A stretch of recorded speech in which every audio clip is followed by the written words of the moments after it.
दो लड़कियां एक दूसरे की बहुत अच्छी दोस्त होती हैं। एक दूसरे के सुख में दुख में हर जगह वह काम आती थी।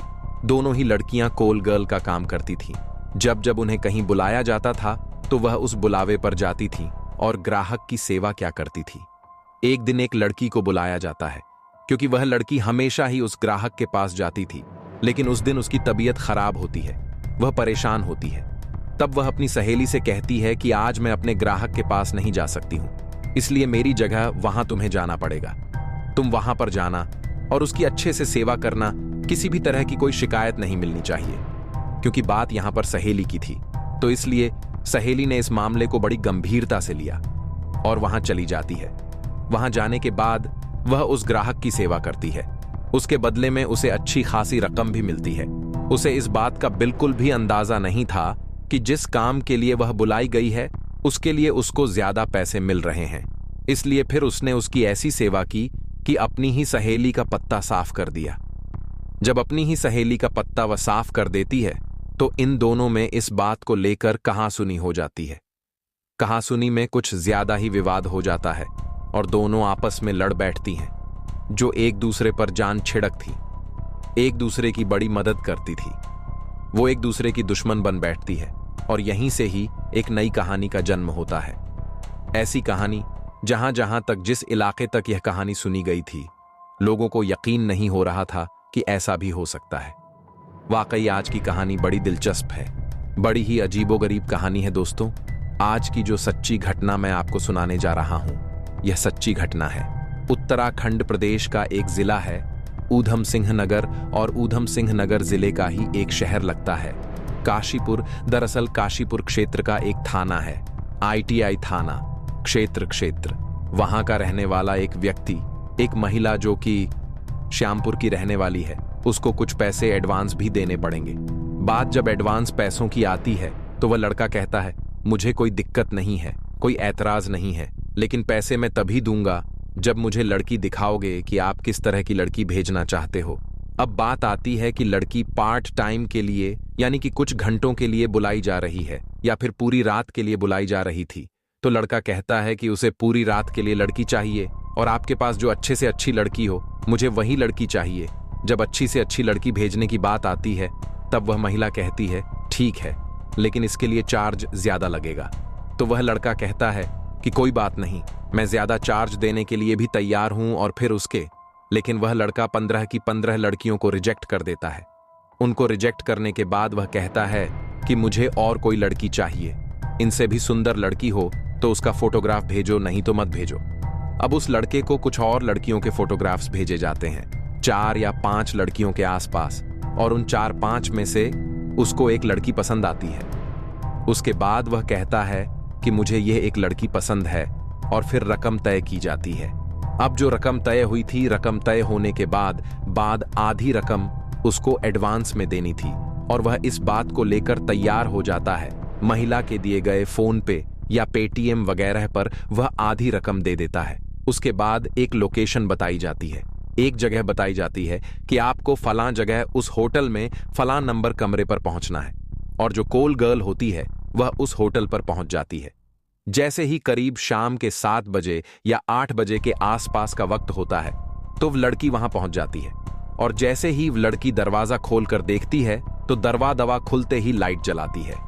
लाइट जलाने के बाद देखती है तो सामने बेड पर कोई और नहीं बल्कि उसी का पति लेटा हुआ है, जिसका नाम आलोक शर्मा होता है।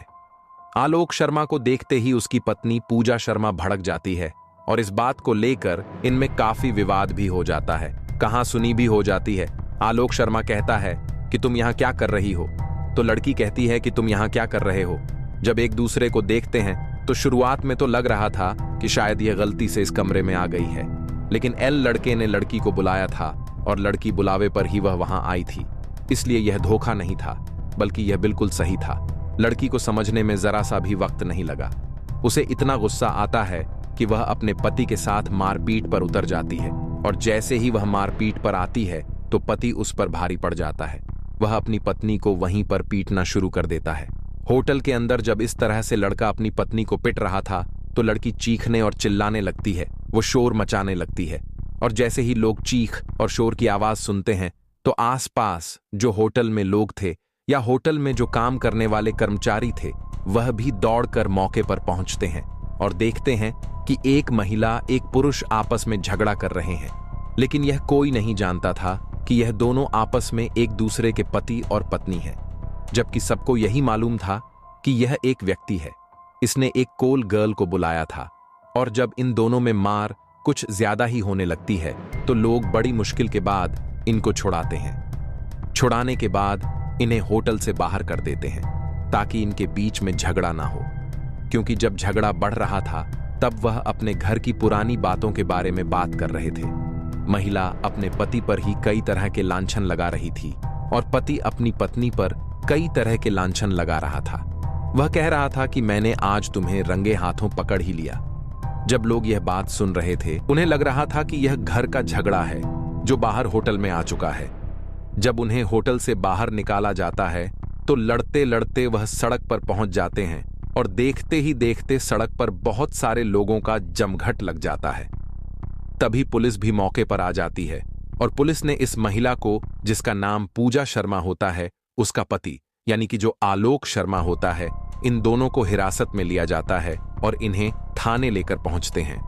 आईटीआई थाने ले जाने के बाद जब पुलिस उनसे बातचीत करके इस मामले को समझने की कोशिश कर रहे थे, तब लड़का कहता है कि इस लड़की से उसके परिवार की सहमति के बाद शादी हुई थी, लेकिन शादी के बाद से ही यह ज्यादातर अपने मायके में रहने लगती है और जब मायके में रहती थी तो मेरे परिवार वाले, घर वाले ज्यादा परेशान रहने लगते थे। कुछ लोगों से मुझे पता चला कि तुम्हारी बीवी गलत काम करती है, धंधा करती है, और जब उसे यह पता चला था तो उसे यकीन नहीं हुआ। उसने अपनी पत्नी से जब यह बात पूछी तो पत्नी ने बेवजह लड़ाई करना शुरू कर दी, झगड़ा करना शुरू कर दिया।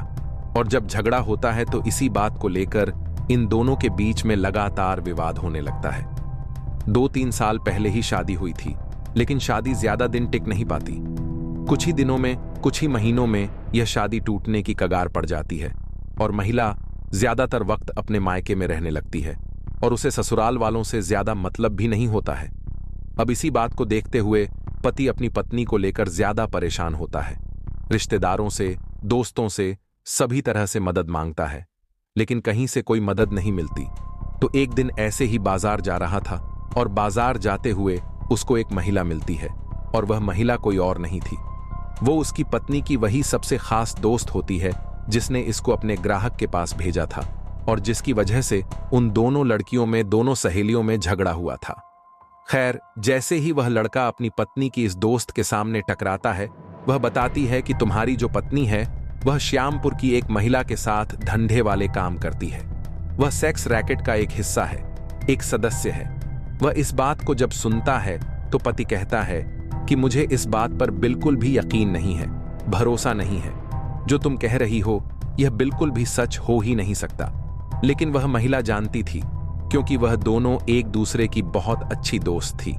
कभी कभी एक दूसरे की जगह वह अपने कस्टमर के पास भी पहुंच जाया करती थी और शायद इसीलिए उसने बड़ी पुख्ता जानकारी दी थी। उस लड़के ने कहा कि मैं कैसे यकीन कर लूं। तब वह श्यामपुर की एक और महिला का नंबर देती है और जब कुछ दिन जब बीत जाते हैं, उसके बाद यह लड़का आराम से इत्मीनान से बैठकर उस महिला को फोन करता है और कहता है कि मुझे एक कॉल गर्ल चाहिए, मैं उसके साथ कुछ वक्त बिताना चाहता हूं। दरअसल यह उसकी प्लानिंग का हिस्सा था, लेकिन सामने जो दलाल महिला थी वो इस बात को समझ ही नहीं पाई और उस लड़के को वही लड़की चाहिए थी जो उसकी पत्नी थी। पहले जो उसे 15 फोटोग्राफ्स भेजे गए थे तो उसने उनको इसीलिए रिजेक्ट कर दिया था।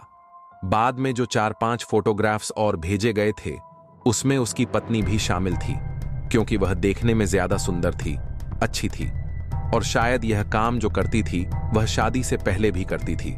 इसलिए वह अपनी पत्नी को रंगे हाथों पकड़ना चाहता था और उसने पत्नी को जब उसके बताए गए होटल के कमरे में बुलाया तो इन दोनों के बीच में विवाद हो जाता है, झगड़ा हो जाता है। पुलिस ने जब यह पूरी कहानी तो सुनी तो पुलिस भी अपना सर पकड़कर बैठ जाती है। वह भी सोचने पर मजबूर हो जाती है कि मैंने इसको रंगे हाथ तो पकड़ा है। लेकिन फिर श्यामपुर की उस महिला को भी बुलाया जाता है जिस महिला के माध्यम से यह अलग अलग ग्राहकों के पास जाया करती थी, उसके बाद फिर इन दोनों पति पत्नी के बीच में तो समझौता हो जाता है, लेकिन जो महिला सेक्स रैकेट का धंधा चलाया करती थी, पुलिस ने उसको गिरफ्तार किया, उस पर संबंधित धाराएं लगाई और उसको पुलिस ने शायद जेल भी भेजा था। लेकिन जो पति और पत्नी होते हैं, वह पहले तो वहां से कॉम्प्रोमाइज करके चले जाते हैं, लेकिन कुछ समय के बाद फिर से एक दूसरे के खिलाफ शिकायत वगैरह करना शुरू कर देते हैं। जो इस इलाके के एएसपी होते हैं, राजेश भट्ट, वह भी कहते मीडिया है कि किसी पति और पत्नी के बीच में इस तरह का विवाद उन्होंने अपनी जिंदगी में पहली बार देखा है। वह समझ नहीं पा रहे थे कि इसमें किसकी गलती है और कौन सही है, कौन गलत है। और पुलिस कहती है कि इस मामले की जांच पर डतापंप पड़ताल, मैं क्या हुआ था, यह तो खैर मीडिया में नहीं आया था, लेकिन जैसे जैसे ये कहानी सोशल मीडिया पर अखबारों के माध्यम से वायरल होती है, जहां जहां तक ये कहानी पहुंच रही थी, लोगों को यकीन नहीं हो रहा था कि जिस महिला को, जिस कोल गर्ल को बुलाया जा रहा था, वह जानबूझकर बुलाया जा रहा था, एक प्लानिंग के तहत बुलाया जा रहा था, और उस महिला को पता नहीं था कि आज उसके सामने ग्राहक के रूप में कोई और नहीं बल्कि उसका खुद का पति होगा। दोस्तों, इस पूरे घटनाक्रम को सुनाने का उद्देश्य किसी को परेशान करना नहीं है, किसी का दिल दुखाना नहीं है, बल्कि आपको जागरूक करना है, आपको सचेत करना है। आप जहां भी रहे, अपना ख्याल रखें, सुरक्षित रहे। जय हिंद, जय भारत।